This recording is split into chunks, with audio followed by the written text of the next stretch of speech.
रात गहरी और ठंडी थी। दिल्ली में दिसंबर का महीना था। एक घने कोहरे ने शहर को एक सफेद चादर में लपेट लिया था। बमुश्किल कुछ फीट आगे दिख रहा था। स्ट्रीट लाइट्स धुंधली तारों जैसी लग रही थी, कोहरे में खोई हुई। सन्नाटा गहरा था, जिसे सिर्फ एक आवारा कुत्ते की दूर की आवाज तोड़ रही थी। कविता सुनसान बस स्टॉप पर खड़ी कांप रही थी। उसकी नर्स की यूनिफॉर्म चुभती हुई हवा के सामने पतली लग रही थी। हॉस्पिटल की शिफ्ट लंबी और थका देने वाली थी। वह बस घर जाना चाहती थी, अपने छोटे से कमरे की गर्माहट में। लेकिन आज रात घर बहुत दूर लग रहा था। उसने अपनी घड़ी फिर से देखी। लगभग आधी रात हो चुकी थी।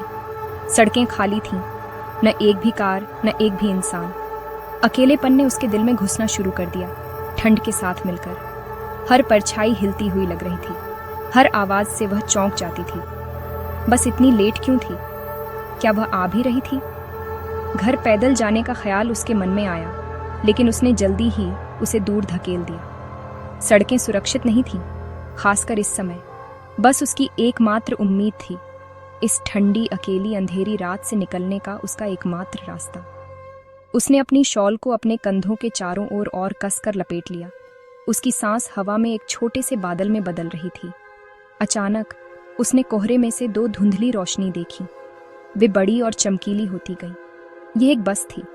राहत की एक लहर उसके ऊपर से गुजर गई। बस पुरानी लग रही थी, उसका लाल रंग फीका और उखड़ रहा था। यह उसके सामने रुकते हुए गड़गड़ाई। सामने का नंबर साफ था, रूट 27। उसकी बस।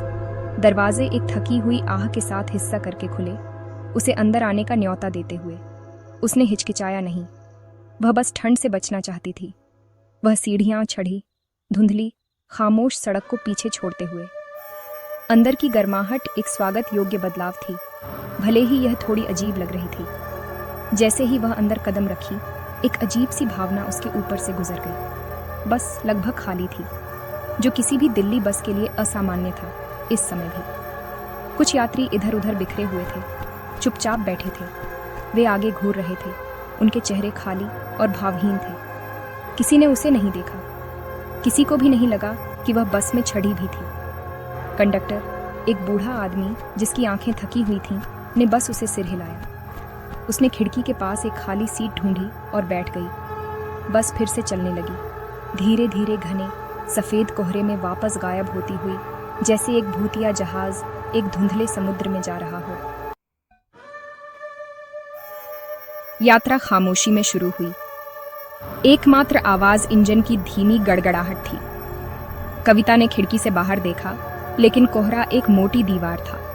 उसे गुजरती हुई रोशनी के एक धुंधलेपन के अलावा कुछ भी दिखाई नहीं दे रहा था। वह जिस शहर को इतनी अच्छी तरह जानती थी, वह गायब हो चुका था।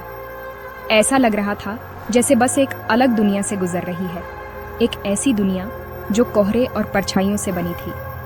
उसने फिर से दूसरे यात्रियों को देखा। एक युवा जोड़ा एक साथ बैठा था, हाथ पकड़े हुए, लेकिन बात नहीं कर रहे थे। एक बूढ़ी औरत कुछ बुन रही थी, उसकी सुइयां धीरे धीरे खटक रही थी। एक सूट पहने आदमी अपने ब्रीफकेस को घूर रहा था। वे सभी अपने अपने विचारों में खोए हुए लग रहे थे। बस के अंदर हवा में एक अजीब सी ठंडक भर गई थी। यह बाहर की ठंड से अलग थी। यह एक कंपी पैदा करने वाली ठंड थी, जो हड्डियों तक घुसती हुई लग रही थी। कविता ने अपनी बाहों को रगड़ा, खुद को गर्म करने की कोशिश कर रही थी। उसे बेचैनी की बढ़ती हुई भावना महसूस हुई। कुछ ठीक नहीं था। खामोशी बहुत गहरी थी, बहुत अस्वाभाविक। दिल्ली जैसे शहर में हमेशा शोर होता था, हमेशा जीवन होता था, लेकिन इस बस में केवल एक भारी दमनकारी खामोशी थी। वह बात करना चाहती थी, किसी से पूछना चाहती थी कि इसमें कितना समय लगेगा, लेकिन शब्द बाहर नहीं निकल रहे थे। उसने कंडक्टर को देखा। वह दरवाजे के पास अपनी सीट से नहीं हिला था। वह बस वहीं बैठा था, कोहरे में घूर रहा था। उसका चेहरा पीला था और उसकी आंखों में एक गहरी उदासी दिख रही थी। उसने कभी टिकट नहीं मांगी, उसने कभी स्टॉप नहीं पुकारे। बस चलती रही बिना रुके। कविता के दिल की धड़कन तेज होने लगी। वे कहाँ जा रहे थे? यह सामान्य रूट 27 नहीं था। परिचित मोड़ और मील के पत्थर सभी गायब थे। बस एक ऐसे रास्ते पर थी जिसे वह नहीं पहचानती थी, एक ऐसा रास्ता जो रहस्य में डूबा हुआ था। हवा भारी होती गई। कविता को लगा कि उसे कोई देख रहा है। उसने चारों ओर देखा। यात्री अभी भी उसी स्थिति में थे, गतिहीन, लेकिन अब उनकी खामोशी भयानक लग रही थी। युवा जोड़े के हाथ इतनी कसकर एक दूसरे में फंसे थे कि उनके पोर सफेद हो गए थे। बूढ़ी औरत की बुनाई की सुइयां बिना आवाज किए चल रही थी। सूट पहने आदमी ने एक बार भी पलक नहीं झपकाई थी। वे मूर्तियों जैसे थे, समय में जमे हुए। कविता के पेट में एक ठंडी दहशत बनने लगी। यह अब सिर्फ एक बस की सवारी नहीं थी, यह कुछ और था, कुछ भयानक। कविता ने खुद को भटकाने की कोशिश की। उसने अपना फोन निकाला, किसी को बुलाने की उम्मीद में, लेकिन कोई सिग्नल नहीं था। स्क्रीन पर बस नो सर्विस दिख रहा था। डर की एक गांठ उसके सीने में कस गई। वह पूरी तरह से कट चुकी थी, फंस गई थी। उसने ड्राइवर को देखा, एक आश्वस्त करने वाला चेहरा देखने की उम्मीद में, लेकिन वह केवल धुंधली विंडशील्ड के खिलाफ उसकी परछाई देख सकती थी। वह पहिए पर झुका बैठा था, कभी मुड़ता नहीं, कभी बोलता नहीं। बस आगे बढ़ती रही, अनजान में और गहरे। यात्रा अंतहीन लग रही थी। अचानक उसे एक फुसफुसाहट सुनाई दी। ये हल्की थी, हवा जैसी। Help me. कविता ने चारों ओर देखा। किसने कहा था? सभी यात्री अभी भी चुप थे। उसे लगा कि उसने इसकी कल्पना की होगी, लेकिन फिर उसने इसे फिर से सुना, इस बार थोड़ा और साफ। एक महिला की आवाज, दर्द से भरी हुई। ये उसके सामने वाली सीट से आती हुई लग रही थी, लेकिन सीट खाली थी। कविता का खून ठंडा पड़ गया। वह इसकी कल्पना नहीं कर रही थी। इस बस में आवाजें थीं, हवा में लटके शब्दों के भूत। उसकी नजर उसके सामने वाली सीट के पीछे चिपके एक फीके पड़े अखबार की क्लिपिंग पर पड़ी। ये पुरानी और पीली पड़ चुकी थी। शीर्षक मुश्किल से पढ़ा जा रहा था, लेकिन वह शब्द पढ़ सकती थी। रूट 27 पर भयानक बस दुर्घटना, कोई जीवित नहीं बचा। उसका दिल रुक गया। उसने कांपते हाथों से लेख पढ़ा। इसमें सालों पहले हुई एक भयानक दुर्घटना का वर्णन था। ठीक ऐसी ही एक धुंधली दिसंबर की रात को एक बस ने नियंत्रण खो दिया था और एक खाई में गिर गई थी। बस में सवार सभी लोग मर गए थे। दुर्घटना की तारीख आज की तारीख थी। मतली की एक लहर उसे लगी। उसने फिर से यात्रियों को देखा, उन्हें सच में देखा। युवा जोड़ा, सूट वाला आदमी, बूढ़ी औरत, विवरण पूरी तरह से मेल खाते थे।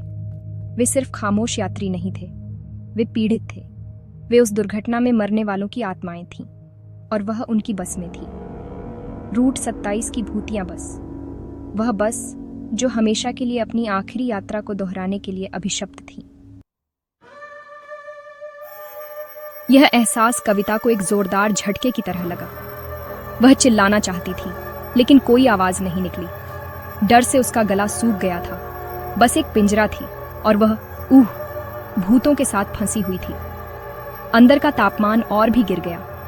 खिड़कियों के अंदर बर्फ की एक पतली परत जमने लगी। यात्री बदलने लगे। उनके रूप झिलमिला रहे थे, जैसे एक खराब टेलीविजन सिग्नल। एक पल के लिए उसने उन्हें देखा, जैसे वे अपने अंतिम क्षणों में थे। युवा जोड़ा डर से एक दूसरे को पकड़े हुए था।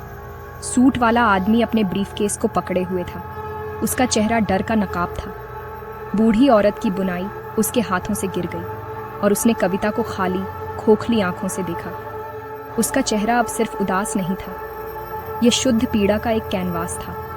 फुसफुसाहटें तेज होती गईं, बस को भरती गईं। मदद के लिए चीखें, दर्द की चीखें, मरने वालों की अंतिम प्रार्थनाएं। वे कविता के चारों ओर घूमती रहीं, दुख और आतंक का एक सिम्फनी। यात्री धीरे धीरे अपनी गर्दन उसकी ओर मोड़ने लगे। उनकी हरकतें सख्त और अस्वाभाविक थीं। उनके चेहरे अब पीले और पारदर्शी थे। उनकी आंखें एक धुंधली, भयानक रोशनी से चमक रही थीं। वे अब बहाना नहीं कर रहे थे। वे जानते थे कि वह जानती थी। कविता अपनी सीट से घबराई हुई उठी, भागने के लिए बेताब थी। वह दरवाजे की ओर भागी, भूतिया आकृतियों को धकेलते हुए। मुझे बाहर निकालो, प्लीज, बस रोको। उसकी आवाज भूतिया खामोशी में गूंज उठी। कंडक्टर, जो गतिहीन बैठा था, धीरे धीरे खड़ा हो गया। वह उसकी ओर मुड़ा। उसका चेहरा एक भयानक नजारा था। वह जला हुआ और विकृत था, उस आग की एक स्थायी स्मृति जिसने बस को भस्म कर दिया था। उसने एक प्रेतवादी हाथ उठाया, और पीछे की ओर इशारा किया। कोई बचकर नहीं जा सकता। उसकी आवाज कर्कश थी, एक ऐसी आवाज जैसे सूखी पत्तियां पत्थर पर रगड़ रही हों। यात्रा पूरी होनी चाहिए। उसने फिर से खिड़की से बाहर देखा, वास्तविक दुनिया का कोई संकेत खोजने के लिए बेचैनी से, लेकिन कुछ भी नहीं था, केवल अंतहीन कोहरा और अंधेरा। बस अब तेज हो रही थी, रात में तेजी से आगे बढ़ रही थी। भूतिया यात्री अपनी सीटों से उठे, वे उसके पास आने लगे। उनकी छायादार आकृतियां गलियारे में तैर रही थीं। उनकी फुसफुसाहटें निराशा की चीखों में बदल गईं। उन्होंने ठंडे पारदर्शी हाथों से उसकी ओर हाथ बढ़ाया। कविता कोने में फंस गई थी। भागने की कोई जगह नहीं थी, छिपने की कोई जगह नहीं थी। आतंक पूरा हो गया था। बस आखिरकार चीखती हुई रुकी। आवाज कान फाड़ देने वाली थी, मुड़ते हुए धातु और टूटते हुए शीशे का मिश्रण। कविता आगे की ओर गिरी, लेकिन उसे कोई झटका महसूस नहीं हुआ। बस एक विशाल अंधेरे स्थान पर रुक गई थी। कोहरे के माध्यम से वह अन्य बसों के मुड़े हुए जले हुए कंकाल देख सकती थी। यह एक पुराना परित्यक्त बस डिपो था। यह उनकी अंतिम मंजिल थी। यह वह जगह थी जहां उनकी यात्रा इतने साल पहले इतनी हिंसक रूप से समाप्त हुई थी। यह उनका कब्रिस्तान था। यात्रियों की आत्माएं बस से बाहर निकलीं, उनके रूप कोहरे में घुलते हुए। एक पल के लिए कविता को उम्मीद की एक किरण महसूस हुई। क्या यह खत्म हो गया था? क्या वह अब जा सकती थी? वह दरवाजे की ओर मुड़ी, लेकिन कंडक्टर की आत्मा ने उसे रोक दिया। उसने अपनी उदास जली हुई आंखों से उसे देखा। बस को एक कंडक्टर चाहिए, उसने फुसफुसाया। किराए इकट्ठा करने के लिए कोई, खोई हुई आत्माओं का मार्गदर्शन करने के लिए कोई। एक ठंडी दहशत जो उसने पहले कभी महसूस नहीं की थी, उसके ऊपर से गुजर गई। वह समझ गई, यह उसकी यात्रा का अंत नहीं था। यह एक नई शाश्वत यात्रा की शुरुआत थी। उसे इस दुःस्वप्न का हिस्सा बनना था। उसके चारों ओर की दुनिया मुड़ने और फीकी पड़ने लगी। जला हुआ डिपो, कोहरा, भूतिया कंडक्टर, ये सब घूमना शुरू हो गया। उसे एक अजीब सी हल्कीपन महसूस हुई, जैसे उसका शरीर घुल रहा हो।